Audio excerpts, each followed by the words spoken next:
purpose of this visit of Prime Minister Modi to Japan has been twofold.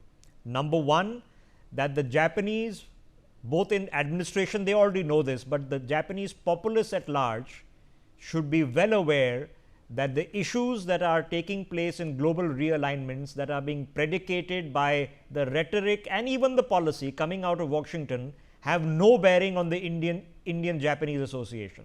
We are going on business as usual.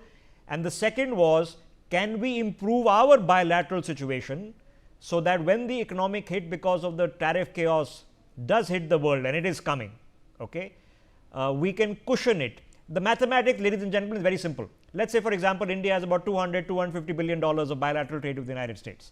Let us say 10% or 20% of that is going to be affected by these tariff wars. That's about $50 billion. So we have to find alternatives for just $50 billion. The same applies to other countries. So if the Indian-Japanese association can go up by just $4 or $5 billion, and so can with us with 10 other countries, we can soften the blow. Internal stimulus measures in India, which is the largest indirect tax cut in the history of the Modi government, has already been announced.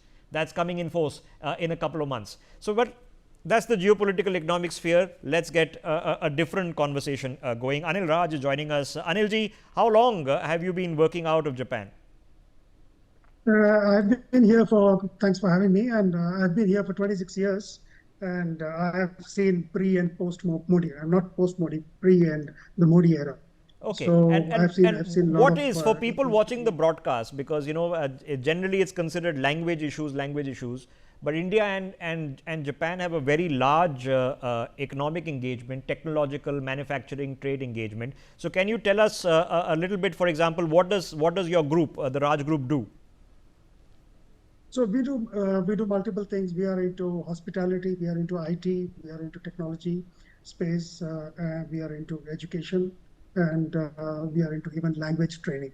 We are also tied up with several state governments to teach Japanese language. So our main purpose is to teach Japanese language and get them employed in Japan. Okay, things between India and Japan have been looking great. I mean, it's the place where everybody I know has been visiting in the last couple of years. My parents themselves were there just a few months ago. All my friends have been traveling to Japan. Indians are discovering Japan. Visas have become very easy. So if you're a Japanese national, Japanese passport holder, you can get a visa on arrival in India, which is not common. If you are an Indian passport holder, the Japanese government is easily giving out 5-year visas. So everything possible is being done to ease this association. How is that impacting on things that you've seen change in the past 2 decades to where we are now? Yeah, I think previously, I think visas was an issue, like especially tourist visas and all that stuff. But these days, I think visas are they're being very generous with the visas. So there's a lot of interest compared to what it used to be a decade back. There's a lot of interest with Japan, and there's a lot of what do you call, earlier there were not many vegetarian options. So because 50% of almost 40 to 50% of Indians are vegetarians, they used to find it difficult. So now there are plenty of vegetarian options.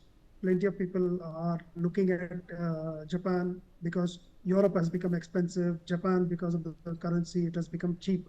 So I think comparatively, they feel people have gone to Europe, people have seen other places, people have seen Gulf. So Japan is something, I wouldn't call it exotic, but it's something close to that. Okay.